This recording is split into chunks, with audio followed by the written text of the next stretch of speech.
Well, it is a pleasure and thank you for joining us on this Coffee Court where we ask the critical questions, but critical questions that matter. And as the year draws towards the end, we examine the contribution of the Uganda Development Corporation, especially looking at some of the members that have been a benefit of this corporation.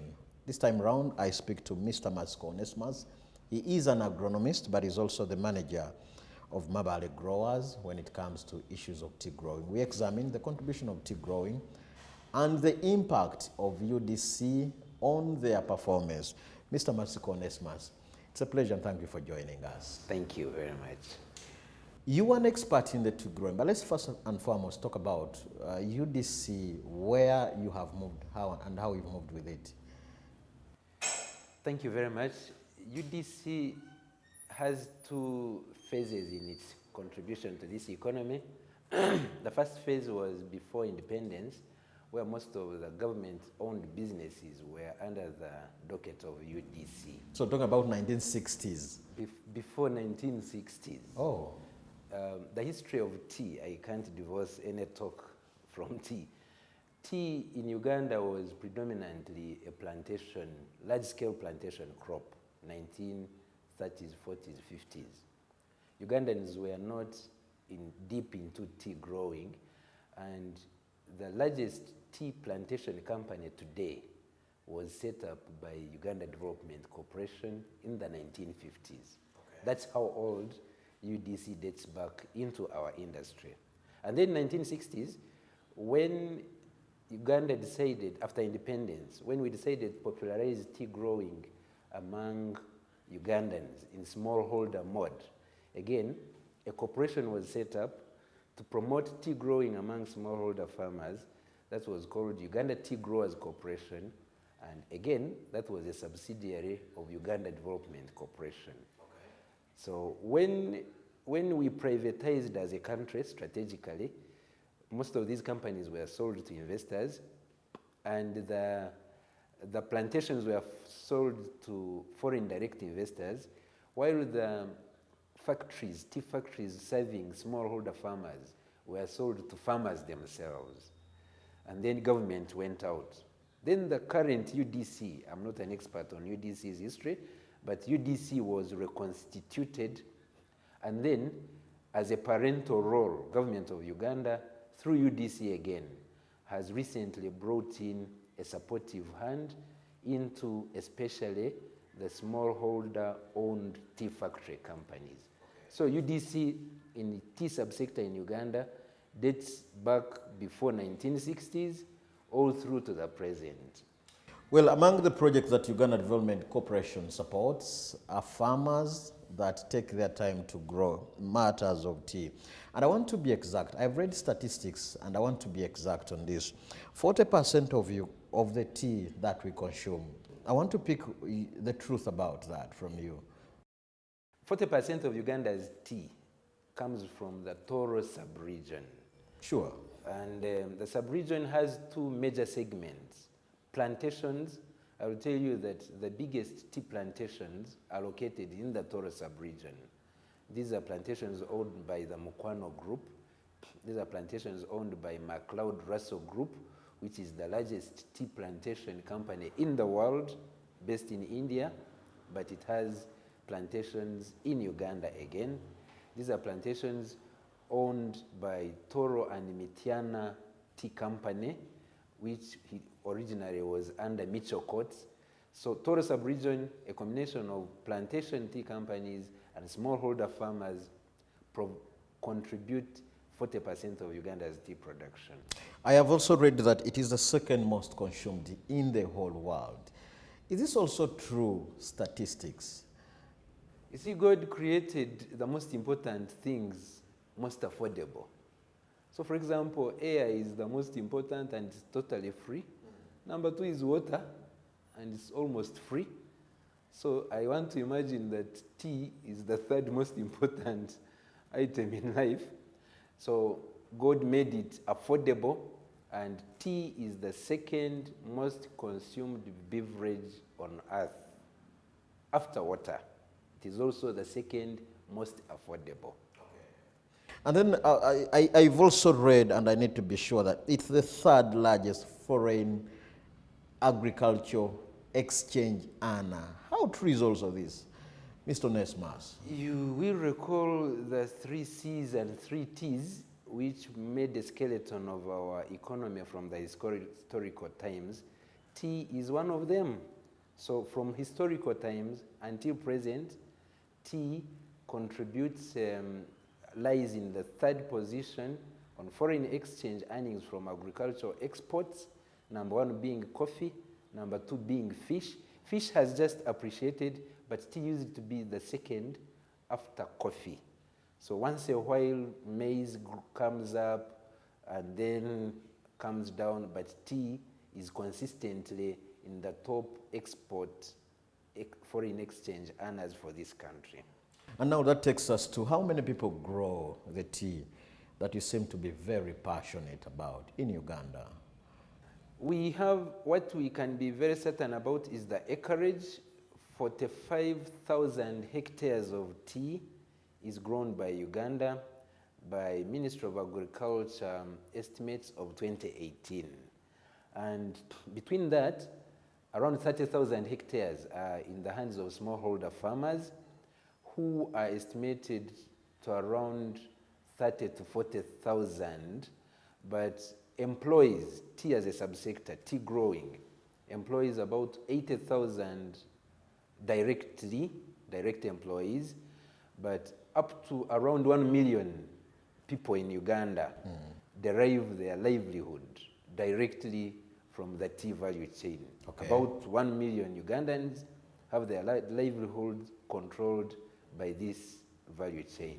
So do we consume all the tea that we grow Incidentally, as a country? No. Incidentally, no. I don't want to call it unfortunately or what, but incidentally, more than 90% of Uganda's tea is exported. Our major tea consuming countries is the Arab world. Our colonial masters, the British, the Europeans, British specifically, have a strong tea drinking culture, but the bulk of our tea goes to the Arab world. Number 1 consumer of East African tea, and probably we shall come in later when I expand to own up as East Africa. The Arab world, Pakistan is the largest importer of tea from East Africa, followed by Egypt. And all these other Arab countries are our major. We have a growing market in our immediate neighborhood, Southern Sudan and Democratic Republic of Congo, except that Congo we are constrained by infrastructure and security, but this is a very big potential closed door, close neighbor customer for Uganda's tea. And now that you've talked about the challenges that you're going through, that will drive me straight to the contribution of Uganda Development Corporation. I know it's one of the key sectors that it has invested a lot of money.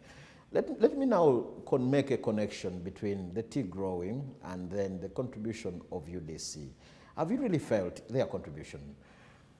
I've said Uganda Development Corporation's contribution is very historical all the way up to present. UDC is the one which set up large-scale plantations. UDC is the one which set up smallholder serving tea factories. And after privatization, and right now, UDC is the one which supported construction of tea factories in new tea growing areas. Okay. You may recall that it is in the recent years that we introduced tea in Iksoro and in Kabalole. We have introduced tea in Ntungamo, in Rwampara, in Shema, in Zombo now. But UDC has the cardinal role of making sure that Ugandans are not stranded with their tea, and accordingly, they constructed a tea factory in Kabalole under PPP, partnering with private sector, and also in Iksoro. Now, for smallholder-owned tea factories, I told you these were set up by UDC in 1960s, and they were privatized. They are now owned by smallholder farmers, but smallholder farmers' capacity is limited. They were about to be swallowed by the unregulated environment, but government still came in to come and support the industry. Not just one player, because when one factory is weak, that is the main destination of farmers' produce, then the whole industry would basically collapse. Okay. So recently, Uganda Development Corporation decided to recapitalize Mabale Growers Tea Factory Limited, and this is a factory serving 2,300 shareholder farmers, not only as farmers, but also as a destination for those farmers' production. So do they give out cash? Do they just come with maybe, what exactly do they do? The way the value chain operates is that for smallholder tea farming, a farmer takes charge of his garden, then a factory buys from a farmer. The farmer can deliver to the factory, or if a farmer is too small, the factory will deploy a truck which will aggregate, collecting from many farmers and bring to the factory. So UDC's role is to make sure that this factory has capacity to serve the farmer in the most appropriate way. And the factory is capacitated to buy leaf from farmers at the most appropriate and equitable price prevailing in the green leaf tea marketing environment. Okay. Yeah. And what are these other major concerns that you think maybe UDC has not done? And given their aims and objectives, hopefully they need to come in and intervene and help in some of these other major challenges that probably the farmers are facing. There are three major challenges of the industry. One is the unbalanced processing capacity. You grow tea and you don't balance it with available processing factories. That's where UDC is coming in, and other players are also allowed to come in. I will tell you, His Excellency the President has looked for us investors to contribute in this and to supplement what UDC is doing. That seems to be reasonably covered, that we are on course in setting up new factories to cover the industry. What remains glaringly uncovered are two. One is product quality. We earn less than our neighboring Rwanda. I will tell you that Uganda last year earned less than half of what Rwanda earned.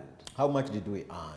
We earned $84 million from 82 million kilograms of tea as a country. That was too little. It sounds to be something reasonable. No, it's too little because Rwanda produced 23 million kilograms and their tea industry earned their country $100 million. Okay. Just to put it in perspective.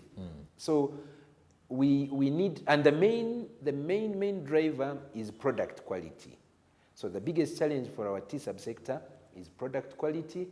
It needs private sector to engage somehow, but most importantly, we are working on a tea policy. We are working on a regulation as a country, and Uganda Development Corporation, certainly being a player, is very resourceful in this journey of setting up a tea policy for the country. Number two is yield.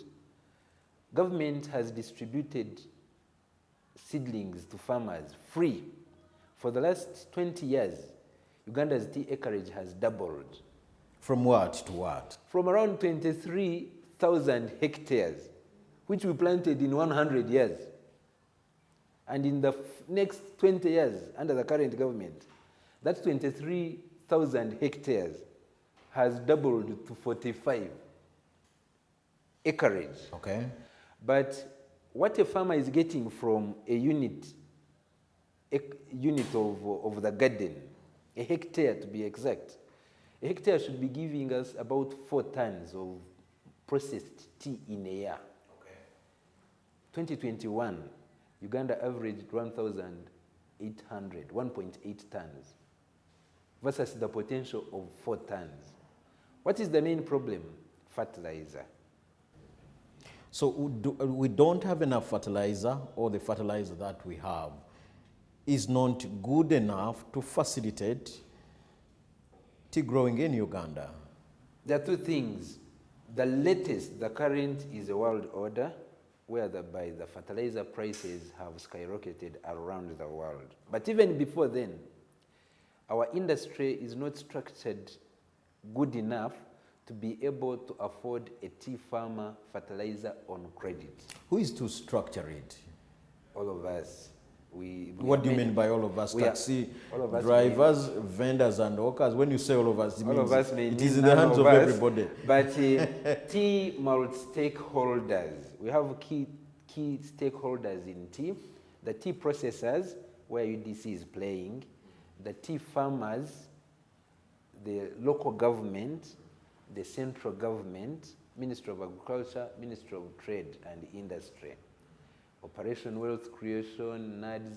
There are many stakeholders who have a role to play to structure this subsector so that a farmer can be traced. Traceability is one thing, so that we can have affordable finance, the banks come in, so that we can have credit facilities in a structure whereby farmers do not run away after picking that fertilizer on credit. Because the cost of financing fertilizer, even if it is capable of paying itself back, but the initial capital required is way beyond the capacity of a tea farmer on his own. So that means the Muntua once cannot engage in such business. And by the way, now that we are drawing towards the end of the year, if I want to invest money in this kind of lucrative business, what is it exactly that I should have at the back of my mind? Mr. Onesimus. You need to understand, you need to be clear with your investment intentions. Tea is unique in one biggest uniqueness for tea is a constant stream of income to you, the investor. So are other cash crops? No. I'm a coffee farmer and I'm a tea farmer personally. Coffee brings in money once in a year. You'll die when it is out of season. Your kid will be thrown out of school when you are out of coffee season. So is tea? No way. Tea is harvested every 7 to 10 days. You come back and harvest where you harvested. You harvest throughout the year, and that's what I would interest you into investing, that if you are looking for constant revenues, it's like if you are a salaried person and you want to do retirement or you want supplement to your salary, the investment destination is tea. It doesn't have high profit margins, but it has constant cash flows that are typical for alleviation of household poverty. You're satisfied that government has done its best in regarding streamlining this kind of cash crop? It has done well to a certain extent, and I want to appreciate my government, and I want to encourage that let us complete the lap. We have played good football, but we are not scoring. We have planted 45,000 hectares of tea as a country, and we are milking from it half of what we should be. There is one switch to tap, and that is an intervention with fertilizer application into tea. And you see Uganda's tea exports earnings doubling from the 84 million to the 160 million in a nice twinkle within a harvesting season, which is a rainy season. And I hope government has been able to receive this message, especially through the Ministry of Agriculture, Animal Industry and Fishery. You want to make any confession to the Uganda Development Corporation for their contribution as we plan to wind up, Mr. Onesimus? Our National Development Plan 3 is program-based, and agriculture fits into agro-industrialization. While we have made big strides into tea growing, just growing, I would like to encourage Uganda Development Corporation to take it a step further and interest itself in capacitating yield enhancement. And it's a job that UDC can do very well by coordinating fertilizer supply through processing factories, which are a big arm of UDC. Mr. Onesimus, thank you for speaking to us and traveling from wherever you've been. I know you've come a long way from Fort Portal. That is it. Moving forward, as the year draws towards the end, I am convinced that come next year, I must invest my money in growing tea. I have also understood that it's the second most consumed. I have also confirmed that 40% of the tea that we consume in Uganda surprisingly comes from the Toro region. This is the Coffee Court, and my name is Fred Makubuya.